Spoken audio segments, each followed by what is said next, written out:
I'm Lisa Gray, Executive Director with the Simsbury Chamber of Commerce. And I'm here today with the Chamber's featured member of the month for March, Elaine Groundwater. Elaine Groundwater is a realtor with Coldwell Banker Residential Brokerage here in Simsbury. Welcome, Elaine. Thank you for joining me today. Thank you, Lisa. It's a pleasure to be here. Thank you for the Chamber for choosing me as the Chamber Member of the Month. Very excited about that. Thank you. You're welcome. So let's talk a little bit about real estate. A lot of people have questions out there. It's kind of been up and down in recent years. So why should a buyer or a seller use a real estate agent when they're considering buying or selling a home as opposed to just going on their own? Okay. Well, first and foremost, a real estate agent has access to the pulse of the market, what is happening and what is happening locally, which is important to the buyer and the seller. Mm-hmm. And I know what properties are for sale. I have a system called the Multiple Listing Service, which is in every area of the country. And that allows me to know whatever town you're searching for in Connecticut, what is on the market, what is the inventory currently. And also as a realtor, I have access to the knowledge of what is coming on the market before it actually hits the market. Also, as a real estate professional, I know the statistics. I have access to the trends. For a lot of my clients, depending on what town they're looking at, I can print out for each town what the market is doing, days on market, average sales price, median sales price. How did that compare with last month? How did it compare with the month before?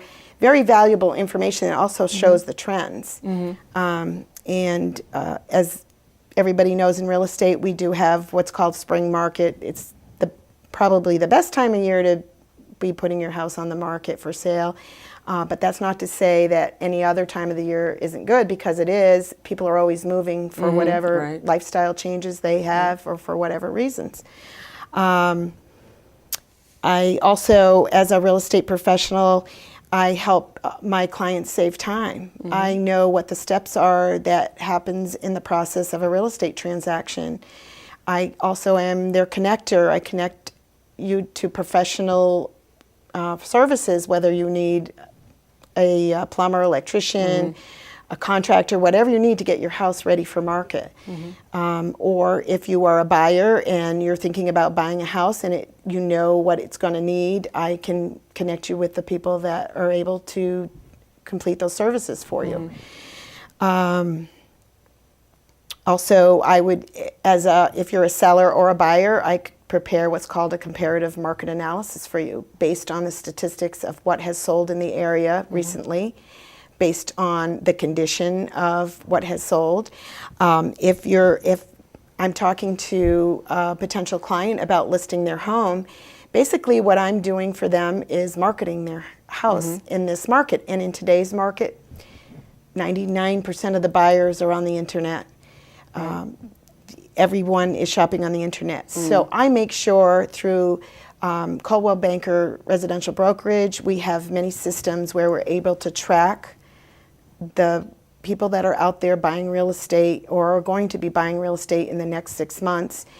We do that in a number of ways. We are on the 10 top websites, and I am able, once I list your home, to see who is looking at your views of your house on the market and from what website they are looking, and I can track that and show that to you. I also obtain feedback for you when showings are done by other agents as well. I obtain that feedback and I put it in a concise report so that we can discuss if there needs to be a price adjustment at some point. I talk about the comparative market analysis. That's what you as a homeowner is going to look at in order to put your house on the market. You want to make sure that you have a compelling price. Maybe market it a little below that market price, just so buyers will pick your house out of all the rest of the houses. In this day and age, it's still a buyer's market here. Yeah, you need to be the top house in your price range. And what I like to do when I'm talking to a client for the first time is is say, you know, you bought this house. What did you like about this house? What sold you on it? And because I really think it's not only a business transaction, it's also there's a personal touch there. Sure. And it's nice though, now the technology that we have in this day and age allows us to be able to communicate better, and that's really what it's all about, is getting the house sold at the best price in the shortest amount of time. So it sounds like you can really take the guesswork and the hassle out of the process, and it can be a very long and complicated and involved process, buying or selling a home. And it's one of those things that you don't want to leave to chance. You want to definitely put in the hands of an expert for sure. Definitely. Yeah. Okay, I think that's it, Karen.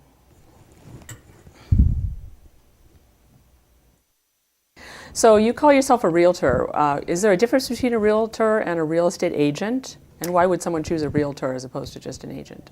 Yes, a realtor is a professional who is associated with the National Association of Realtors, and we are held to a strict standard by the Code of Ethics of the real estate industry, so that you know when you're hiring a realtor that you are hiring a professional who is abiding by the laws and is ethical and legal, following the legal procedures in a real estate transaction. So there are a lot of laws on the books pertaining to real estate in the state of Connecticut that are designed to protect the consumer, but this just takes that one step further. Definitely, and important. not only are we members of the National Association of Realtors, but also the Connecticut Association of Realtors as well, and the local, in my case I belong to the Greater Hartford Association of Realtors, located in West Hartford, and they have quite a range in the area of the Greater Hartford area. It's also a way that I have been able to collaborate and work with other realtors on a work basis as well as a social basis, which is great. Yeah. So let's talk about the current state of the real estate market in the area. What's happening now? How does it compare to years past? And what can the consumer expect for the next year or two, in your estimation? Okay. Well, what I'm looking at, it looks like, you know, we're coming back from that recession we had for about 4 years. People are moving. People are always moving, but they're even moving more so now. I'm seeing an uptick in first-time buyers, which is great because that keeps everything else moving along. That allows other people to move up as well. Prices have not really come up a lot in the area, but having said that, we are selling more homes. So there's an optimistic, positive outlook, and the rates are still really great. And we had expected that by now they were going to creep up, and they're still fabulous, and it still is a buyer's market. So you have to keep that in mind, especially when you're selling. You have to position your house correctly. But now it sounds like it's definitely the time to buy. With prices low and rates low, that's a great combination for someone who's looking for a home. It's also the spring market. Right. This is the busy time of year. I find a lot of people want to get into houses before summer. They want to, especially if they have children going into the school system, they want to be settled and ready to go at the end of August. So someone who is considering selling their home, what are some upgrades that they can perform on their home prior to putting it on the market that will make it more desirable to a buyer and hopefully raise the value of it? That's a good question. A lot of times people think that they have to do major renovations or remodels to get their house on the market and ready for market. There are a few things. There's the National Association of Realtors puts out a survey every year in each area of what upgrades you can do that are going to give you a 100% return on your cost. And that's basically kitchens, bathrooms. Those will add value to your home.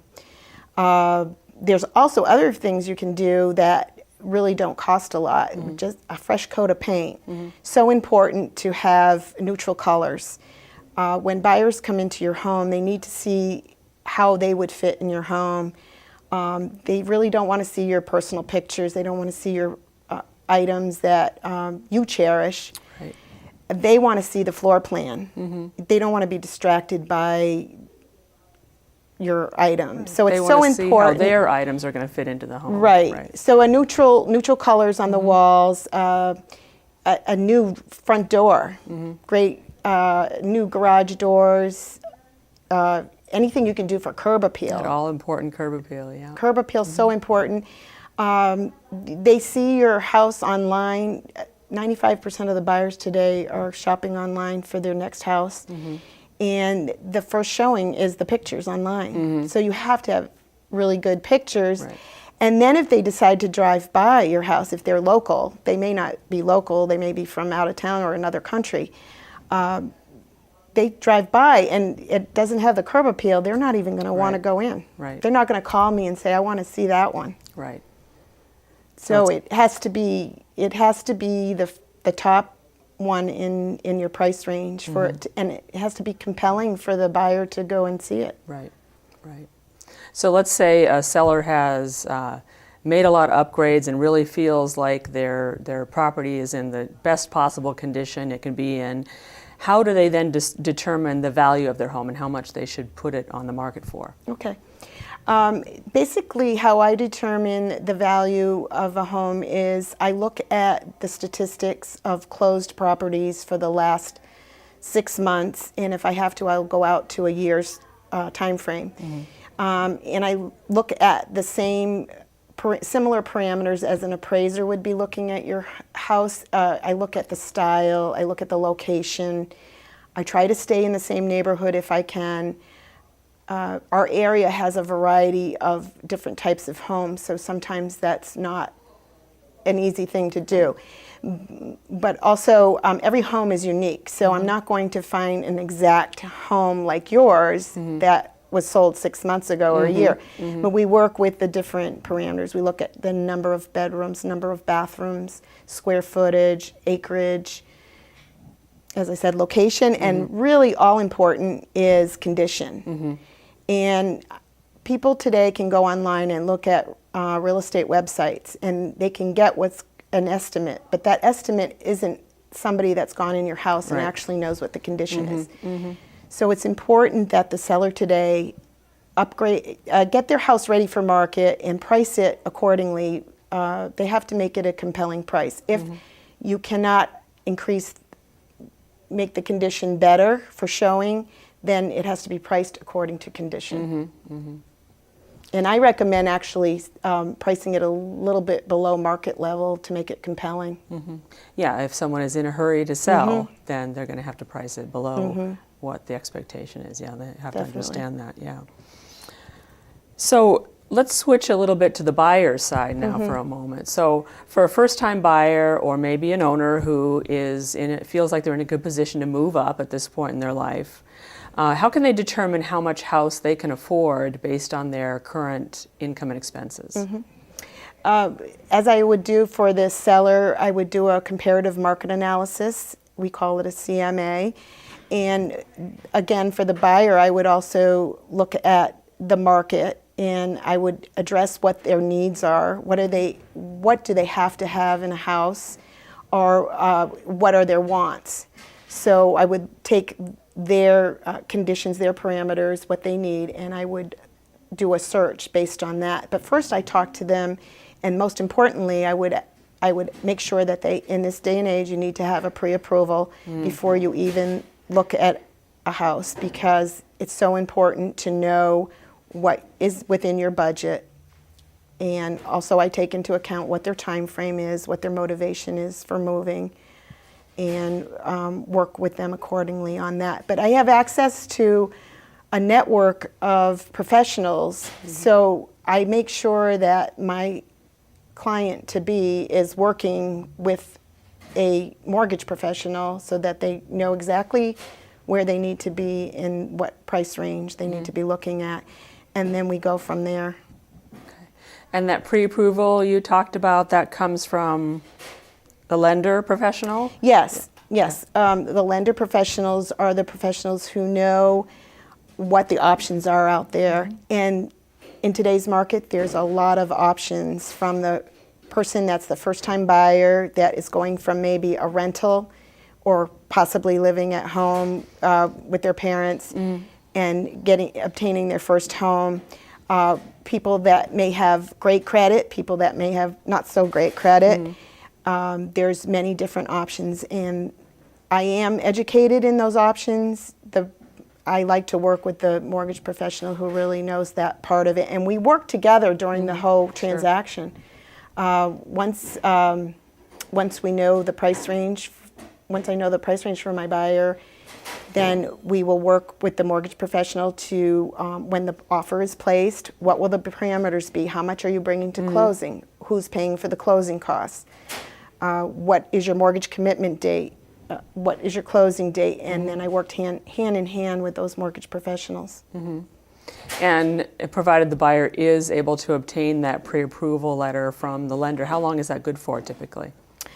Typically, the pre-approval letter is, I would say, it's probably good for a month or so. It can be updated. So once you've gone through speaking with the mortgage professional about your credit and your finances, and you do find a home, and you may not find it right away, you might find it 2 months later, they can always update that letter for you. It's important to have that letter in place in the beginning. Right. But I would imagine that you and both you and the lender would recommend that once you get that pre-approval letter, be careful with your spending. Don't make any big purchases, because that can change things a lot. That's a very good point. I think sometimes people don't realize, and they don't go out and buy a new car, don't go out and buy major purchases, furniture, don't get a new credit card. Make sure you have your taxes done for the last 2 years. Right. That's a biggie. Right. That's one thing I think sometimes people don't think about. So I've heard the term buyer's agent. What is a buyer's agent, and what specifically can he or she do for a buyer? Okay. A buyer's agent works specifically for the buyer, and in the state of Connecticut we have an agreement called buyer agency. So when I work with a new buyer, I talk to them about how I would represent them as their buyer agent. And what that includes is that my fiduciary duties to them as a buyer agent is to hold their information confidential, care and accounting. If they do put an offer in on a house and they are putting deposits down, I make sure that those deposits are in an escrow account, and I am their advocate the whole way, from showing them the house to I help them with guide them through the process of how the offer works and what parameters would make them a strong offer within their means. And I counsel them on whether is this house in multiple offer already. What are the parameters? I do all the research work ahead of time. I go and look at the deed at the town hall, find out if there's any mortgage liens, what has happened with this property in the past, as much as I can find out. Whether, is there a problem with the septic? Do I know that ahead of time? I can look at Farmington Valley Health District is online. I can see the history of the property to some extent. So I do my due diligence for my buyer, and also help with negotiations on the price, on inspections, and if any issues come up during the transaction process. So would you say it's important that a buyer know about that buyer's agent agreement? Because otherwise, if you don't have a buyer's agent agreement, the agent is working for the seller. Is that true? I've heard that. If it's a listing within our office, within our agency, it's basically the whole agency is working for the seller. So it behooves buyers to sign a buyer agreement with a buyer agent. And sometimes actually the buyer agent can also be the listing agent, Yeah. and that's called dual agency, and that's allowed in the state of Connecticut. And then at that point you would actually be representing both sides, and we are allowed to do that. But in other cases, when you're the buyer's agent, you have the buyer's best interest at heart as opposed Yes, to the correct. seller's, which is important. Okay. So once a buyer has found their dream home and they've agreed to all the terms with the seller, how long could they expect until they close on the new property? Well, typically from a fully executed contract, which means that the buyer has placed the offer and it has been accepted by the seller and all the paperwork has been signed and dated, then all the terms of the contract start from that day. So typically it would be, it would take 4 to 6 weeks. And depending on if there's a mortgage involved or if it's a cash offer, so there's different dates if you're doing inspections. So there's a number of contingencies within the contract. That seems pretty quick.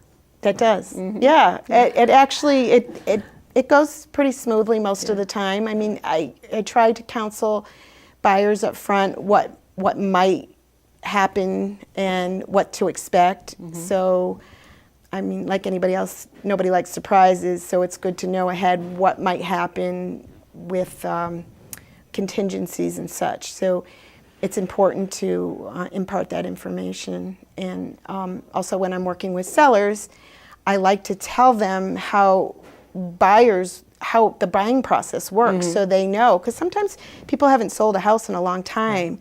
And when they bought their home, it was a different market from now when they're selling it. And it's a different buyer pool out there. All right. Well, thank you very much, Elaine. Is there anything else that you'd like to add today? Yes, I'd just like to say that, you know, being in real estate is really great because I can connect people, clients with other professionals, whether they need a plumber, an electrician, home inspector, real estate attorney, whatever their needs are. And I like to think that people will call me even after the closing if they need help with something in the house, and I can refer them. Being part of the Chamber of Commerce has been really great because I meet so many great professionals and I can refer them to my clients, and that's what it's all about, connecting people. And if I can help out, I'd be glad to help out. I got a call the other day from a buyer from last year, and it was something about a roof because everybody's having issues right now with the ice dams. And I said, you know, I was so glad they called. And it was funny because she said, I can't believe how fast you got back to me. So it was my pleasure. I enjoy doing what I do, and I thank you again for having me today. No, thank you, Elaine, and thank you for the plug for the Chamber. I appreciate that. Well, you certainly demonstrated the importance of using a realtor instead of doing it on your own. It sounds like it makes for much fewer hassles, a much easier process. And everybody can certainly appreciate that these days, as busy as everyone is. Yes. Well, thank you very much again. And thank you for watching. I'm Lisa Gray, Executive Director with the Simsbury Chamber of Commerce. And this is Elaine Groundwater, Realtor with Coldwell Banker Residential Brokerage. Thank you for joining us today. Thank you.